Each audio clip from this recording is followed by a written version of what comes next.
শুধু কি লাল গালিচা সংবর্ধনা মেক্রুর সাথে চুমাচুমি মাখামাখি করছে কি করে নাই? আওয়ামী লীগের সব লোকের কি মানুষ দূরে দূরে মেরে ফেলছে, কিন্তু কচুরি বাটপার পালাইছে না? কথা কয় না, পালাইছে কি না? হ্যাঁ, কি চিন্তায় আছে আমি যে এই খারাপ কাম করছি আমার মানুষ ছাড়বনি, এই চিন্তায় কি করছে, পালাইয়া গেছে।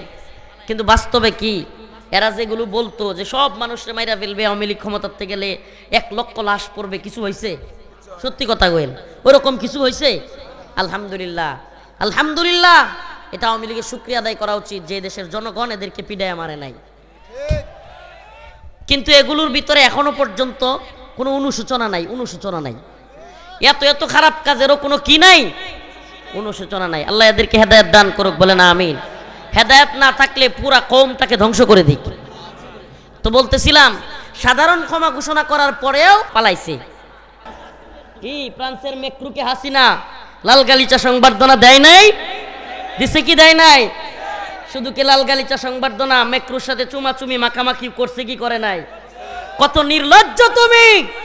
তোমার রসুলকে নিয়ে কটূক্তি হয়, তুমি ইমানদার দাবি করো, তোমার রসুলকে যে গালি দেয়, কটূক্তি করে, ব্যঙ্গচিত্র বানায়, সেই মেক্রুকে তুমি রাজনীতি বুঝছো, রাজনীতি। কই এটা তো বহির্বিশ্বের রাষ্ট্রপ্রধানরা আসলেই, এ বেটা যে রসুলকে গালি দিয়েছে তার সাথে কিসের রাজনীতি, তাকে আমাকে কেন আনতে হবে? তুমি রাজনীতির নামে ইমান বিক্রি করে দিছো। তুমি এতই দলান্ধ হয়েছো যে তোমার দলের ধর্মই তোমার ধর্ম, তোমার নিজস্ব কোনো ধর্ম নাই। মনে রাখবা, তোমার দল, তোমার নেতা জাহান্নামে গেলে তুমিও জাহান্নামী। আল্লাহ পাক বুঝার তৌফিক দান করুক। ইকরামা, এই জালেম শাসকরা জালিম থাকতে পারতো না যদি আমরা নামাজি হইতাম, দিনদার হইতাম। এই জালেম শাসকরা থাকতে পারতো না আমরা যদি এই তন্ত্রমন্ত্র বাদ দিয়ে দাওয়া এবং জিহাদের পথে অবতরণ হতাম। দাওয়া এবং জিহাদের পথে যদি আমরা অবতীর্ণ হতাম, এই জালেমরা আমাদের উপরে চড়ি ঘুরাইতে পারতো না। কোন বুটের মাধ্যমে হাসিনারে ফেলতে পারছেন? পারেন নাই। শেষ পর্যন্ত বিপ্লব ঘটাইতে হয়েছে।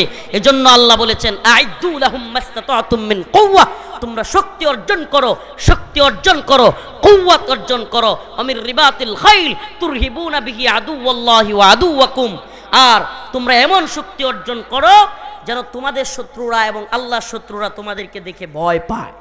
সুবহানাল্লাহ। আমরা ভয় ধরায় দিতে হবে। এখন কাফের মুশরিকরা আমাদেরকে ভয় ধরায় দেয়। ভারত আমগরে ভয় দেখায়, আমেরিকা আমরা ভয় দেখায়। আমরা বলি আমরা মুমিন, আমরা ভয় পাই কাকে? আমরা পৃথিবীর আর কোন পরাশক্তিকে ভয় করি? আল্লাহ পাক আমাদেরকে বুঝার এবং দিকে তাকায় বলতে থাকবে, ইয়া রব নফসি নফসি, ইয়া রব নফসি নফসি, ইয়া আল্লাহ মেরি জান, আল্লাহ আমারে বাঁচাও, আল্লাহ আমারে বাঁচাও। মা তার ছেলের কথা বলে যাবে, ছেলে তার মার কথা বলে যাবে, বাবা তার সন্তানের কথা বলে যাবে, সন্তান তার বাবার কথা বলে যাবে, ভাই ভাইয়ের কথা বলে যাবে, বোন ভাইয়ের কথা বলে যাবে, স্ত্রী স্বামীর কথা বলে যাবে, স্বামী স্ত্রীর কথা বলে যাবে। জাহান্নামের এক চিৎকারের ভয়ে সবাই বলতে থাকবে, ইয়া রব নফসি নফসি, ইয়া আল্লাহ মেরি জান, আল্লাহ আমারে বাঁচাও, আল্লাহ আমারে বাঁচাও। ও ভাই, শুধু টাঙ্গাইলের মুসলমান কিংবা বাংলাদেশের মুসলমান নয়, শুধুমাত্র সাধারণ মানুষ নয়, ওলি আউলিয়া গাউস কুতুব পীর মাশায়েখ বক্তা মুফতি শাইখুল হাদিস সব বলতে থাকবে, ইয়া রব নফসি নফসি, জাহান্নামের চিৎকারের ভয়ে। আরে আজকে তোমাদের সামনে যারা দাম্ভিকতা নিয়ে বলে, আরে দুনিয়ায় খেলতামাশা করি না, জাহান্নামে যেমন চাই তা হোক, নাউজুবিল্লাহ, এই লোক এখন বুঝবে না জাহান্নামের শাস্তি কত ভয়াবহ। যখন জাহান্নাম হাজির হবে চিৎকার করতে থাকবে সবাই, ইয়া রব নফসি নফসি, ইয়া আল্লাহ আমারে বাঁচাও, আমারে বাঁচাও। ও ভাই, শুধু সাধারণ মানুষ নয়, ওলি আউলিয়া গাউস কুতুব নয়, তাবেঈ সাহাবী সমস্ত সাহাবায়ে কেরাম, আবু বকর ওমর উসমান আলী রাদিয়াল্লাহু আনহু সহ সকল সাহাবায়ে কেরাম বলবে, ইয়া রব নফসি নফসি। শুধু সাহাবী নয়, নবীরা পর্যন্ত, আম্বিয়া আলাইহিস সালাম পর্যন্ত বলতে থাকবে। আদম আলাইহিস সালাম নফসি নফসি, নূহ আলাইহিস সালাম নফসি নফসি, ইব্রাহিম আলাইহিস সালাম নফসি নফসি, মুসা ঈসা দাউদ শীশ লোত ইসহাক ইলিয়াস ইউনুস সকল আম্বিয়া আলাইহিস সালাম বলতে থাকবে, ইয়া রব নফসি নফসি নফসি, আল্লাহ আমারে বাঁচাও, আমারে বাঁচাও। ঈসা আলাইহিস সালাম বলবে, আমার মা মারিয়ামের দরকার নাই, আল্লাহ আমারে বাঁচাও। মা মারিয়াম আলাইহিস সালাম বলবে, আমার পুত্র ঈসার দরকার নাই, আল্লাহ আমারে বাঁচাও। হঠাৎ করে হাসরের ময়দানের একটা কোণ থেকে আওয়াজ আসবে, ইয়া রব উম্মতি উম্মতি, ইয়া রব উম্মতি উম্মতি, সবাই পেরেশান। হাই হাই, এ কোন লোক? সমস্ত নবীরা পর্যন্ত নাফসি নাফসি বলতেছে। এ কে যে নিজের কথা বাদ দিয়ে উম্মতের কথা বলে? সবাই তাকায় দেখবে, এ তো মুহাম্মদ আরবি সাল্লাল্লাহু আলাইহি ওয়াসাল্লাম, হে তো মুহাম্মদ আরবি সাল্লাল্লাহু আলাইহি ওয়াসাল্লাম। উম্মতি উম্মতি, ইয়া আল্লাহ, আমার উম্মতকে না নিয়ে আমি জান্নাতে যাব না। আমার রাসূল যখন এই কথা বলবে, কাঁদতে থাকবে, আল্লাহ পাক বলবেন, হে আমার প্রিয় হাবিব, আপনি মাথা উঠান। আপনার উম্মতের যারা কিনা আপনার কথা শুনেছে, ন্যূনতম কথা শুনেছে, আমি তাদেরকেও জান্নাত দিব। সেই নবী, তাকে যদি কেউ গালি দেয়, তোমার স্বরাষ্ট্রনীতি, তোমার পররাষ্ট্রনীতি, তোমার বহির্বিশ্ব, তোমার রাজনীতিকে আমি পায়ে লাথি মারি, আমার রাসূলকে গালি দিলে তার শাস্তি মৃত্যুদণ্ড দিতেই হবে।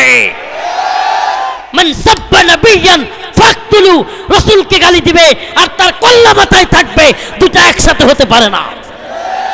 আমার রাসূলকে গালি দিলে তাকে মৃত্যুদণ্ড।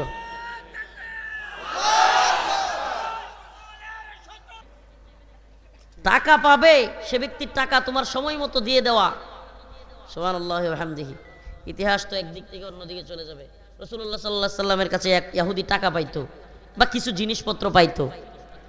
রাসূল সাল্লাল্লাহু আলাইহি সাল্লাম যখন সময় দিছেন, সময়ের পূর্বেই সে গিয়া চাওয়া শুরু করছে। রাসূলুল্লাহ সাল্লাল্লাহু আলাইহি সাল্লামের পিছন থেকে দৌড়ে ফেলছে, নাউজুবিল্লাহ। ওমর রাদিয়াল্লাহু আনহু খেপে গিয়া বললেন, ইয়া রাসূলুল্লাহ, আমাকে অনুমতি দেন, এই বদমাশকে এখনই কল্লা আলাদা করে দেই। রাসূলুল্লাহ সাল্লাল্লাহু আলাইহি সাল্লাম অনুমতি দেন নাই। এখন অনুমতি যেহেতু পান নাই, কি করবেন?